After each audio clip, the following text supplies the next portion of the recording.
Iron Man. Iron Man. Robert Downey Jr. becoming Tony Stark was not an obvious or safe casting choice at the time. When Marvel Studios was getting Iron Man ready, the studio itself was still a gamble. They had not proven this shared universe thing could work, and Tony Stark was not the global mascot he is now. Iron Man was popular with comic fans, sure, but he was not a guaranteed movie draw. RDJ was also complicated on paper. Everyone knew he was insanely talented, but Hollywood still saw him as a risk because of his past struggles and how quickly studios lose trust when someone has been unreliable. Marvel needed a win, so picking the risky but brilliant guy did not exactly scream safe business move. Jon Favreau pushed hard for him anyway. Favreau felt Downey just got the character instinctively, like he did not have to act smart and charming, he could be it. Kevin Feige and the Marvel team saw something else too. Downey's real-life comeback lined up with Tony Stark's arc, a flawed genius learning responsibility instead of just showing off. The audition and screen test sealed it. Once Downey was cast, the tone of Iron Man snapped into focus. The movie was not built around a rigid template, it was built around his performance. The fast talk, the ego, the vulnerability it all felt lived in, and that choice ended up shaping what the MCU even sounded like. What just happened? Captain America. Chris Evans was already familiar to audiences as Johnny Storm. Gonna say it! Say what? Avengers! Flame on! Sorry, what now? He played the Human Torch in the Fantastic Four films back in 2005 and 2007, and those movies gave him real experience in the superhero space before Marvel Studios came calling. Johnny Storm was loud, confident, and fast-paced. He was the guy cracking jokes, showing off, and bringing energy to every scene he was in. That role proved Evans could carry screen presence and hold his own in a blockbuster setting. He was not just filling space, he was commanding attention, which is exactly what you need in these kinds of movies. That experience mattered when Marvel started casting for Captain America. They knew Evans was not stepping into unknown territory. He had already worked with heavy visual effects, action sequences, and ensemble casts. He understood how these productions function from the inside, and that kind of familiarity saves time and reduces risk for a studio making a major bet on a new franchise. Now, Johnny Storm and Steve Rogers are completely different characters. One is flashy and impulsive, the other is reserved and principled. But the role still showed Marvel something important about Evans. He was professional, reliable, and easy to work with on set. He showed up, prepared, and delivered what the production needed. Marvel saw him as someone who knew exactly what he was doing, even though Evans himself hesitated about taking on another superhero role. He had concerns about the commitment and the spotlight, but his track record spoke for itself.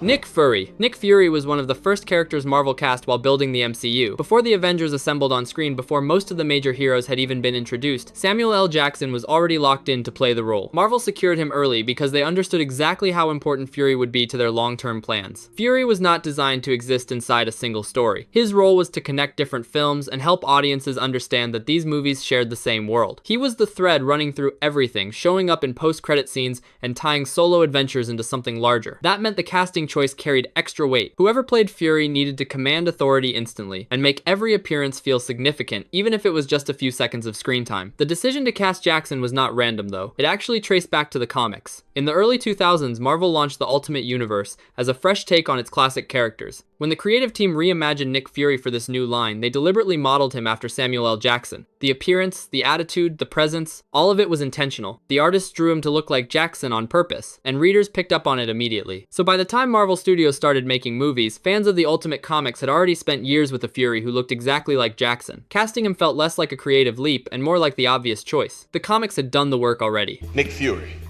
Director of S.H.I.E.L.D. I'm here to talk to you about the Avenger Initiative.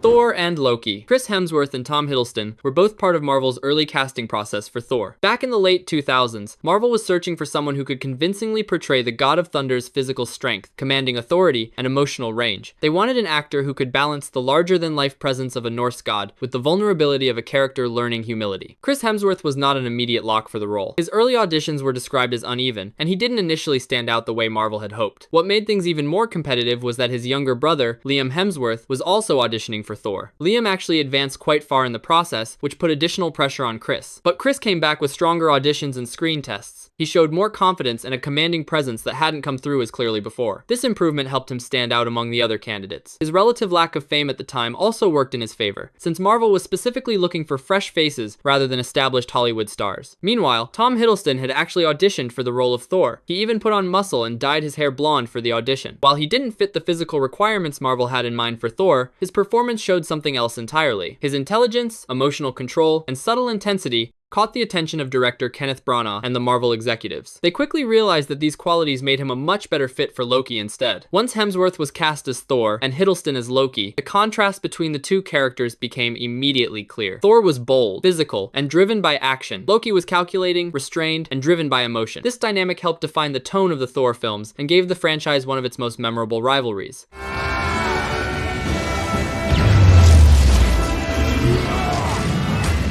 Hulk. This one is a deeply sad story that also turns into a quiet kind of success. In the early 2000s, before he was part of the MCU, he was diagnosed with a brain tumor. He went into surgery not knowing how he'd come out of it. Afterward, he faced partial facial paralysis and the very real fear that his acting career might be over, or at least never the same. Living through that kind of health crisis changes you. Your own body starts to feel unreliable. Anxiety, frustration, and a constant edge of fear become part of everyday life. On top of that, in 2008, his brother, Scott Ruffalo, was shot and later died from his injuries. The case was heavily reported, the details were painful, and there was no easy sense of closure. For Mark, it wasn't just news coverage. It was family, grief, and a deep, unresolved anger that doesn't simply fade. Out of all this, he kept working, kept rebuilding his life and career, and eventually stepped into the MCU when Marvel needed a long-term Bruce Banner after Edward Norton's earlier version. Ruffalo brought more than technical skill. He understood what it meant to hold everything in just to get through the day. That's why his Banner feels so grounded. Bruce is careful, always trying to stay polite and measured. Hulk is the release valve for everything buried underneath. Fear, rage, trauma, pressure. Ruffalo doesn't play Hulk like a simple outburst. He plays a man who knows exactly what it means to carry real anger and pain, yet still choose to show up, work, and stay human. That's where the quiet success in his story really sits.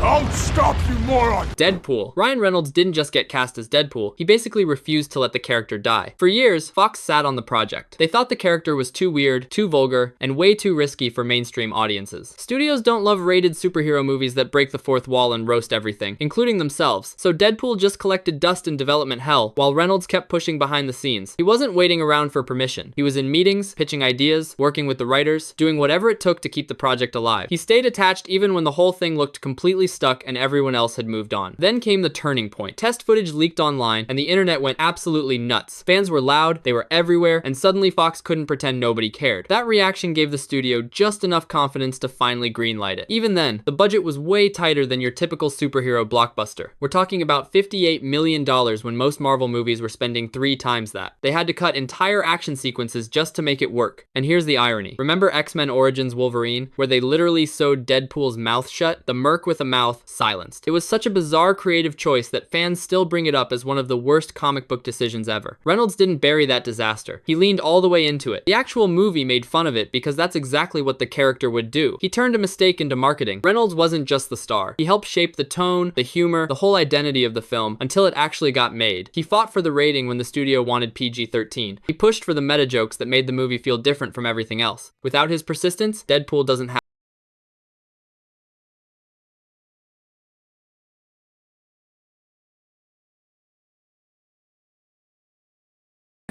Black Widow entered the MCU at a time when Marvel was still figuring out what this universe would become. Natasha Romanoff first appeared in Iron Man 2, and from the start, she needed to feel different from the other characters. She wasn't a billionaire in a suit or a scientist with anger issues. She was a spy, someone trained to observe and adapt rather than announce herself. Marvel wanted her to feel grounded and real in a way that balanced out the more fantastical elements they were building toward. Scarlett Johansson made sense for the role because she had already proven herself in both independent films and major studio projects. She knew how to hold back when a scene called for it, and how to command attention without forcing anything. Marvel saw her as someone who could play strength without exaggeration and intelligence without coming across as cold or detached. This became Johansson's first long-term franchise commitment, and her approach to the character stayed consistent throughout. She relied on subtle delivery rather than big dramatic moments. A look, a pause, a small shift in posture often said more than dialogue ever could. That restraint helped define Black Widow across multiple films and made her feel human inside a world filled with gods and super soldiers. By the time her solo film arrived, audiences already understood who Natasha was. Johansson had built that foundation quietly over more than a decade, one careful performance at a time. It's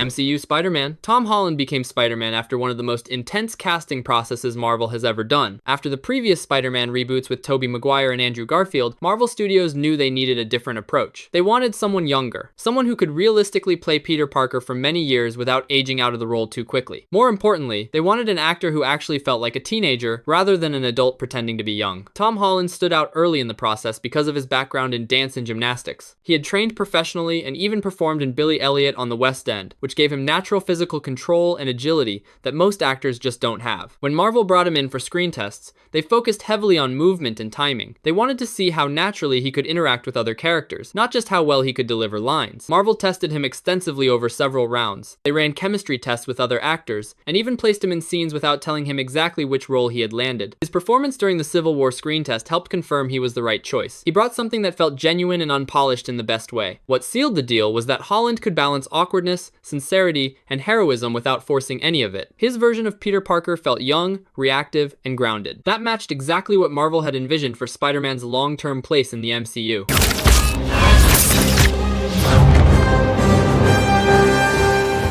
Scarlet Witch. Scarlet Witch became one of the most complex characters in the MCU over time, rather than all at once. Wanda Maximoff first showed up in Avengers Age of Ultron, and she was not your typical hero from the start. She sided with Ultron initially because she blamed Tony Stark for the bomb that killed her parents. Her early role was driven by loss, anger, and confusion. There was no confidence or control there. She was a young woman with powers she barely understood, making choices based on pain. What made Wanda different from other Avengers was that her abilities were always tied directly to her emotions. The more she hurt, the more dangerous she became. Marvel did not rush her development. They let her grow across multiple films, showing her deal with guilt after the incident in Lagos and her fear of what she was capable of. She lost Vision, she lost her brother. Every time she seemed to find stability, something was taken from her. Then WandaVision happened, and that changed everything. The series did not just explore her powers, it explored her grief. We saw Wanda create an entire fake reality just to hold on to something she lost. It showed how badly she needed control and what it cost the people around her. The show reframed Scarlet Witch not as a straightforward hero or villain, but as someone shaped entirely by unresolved pain. By Doctor Strange in the Multiverse of Madness, Wanda had become one of the most powerful beings in the MCU, but she was also one of the most tragic. That combination is why she stands out.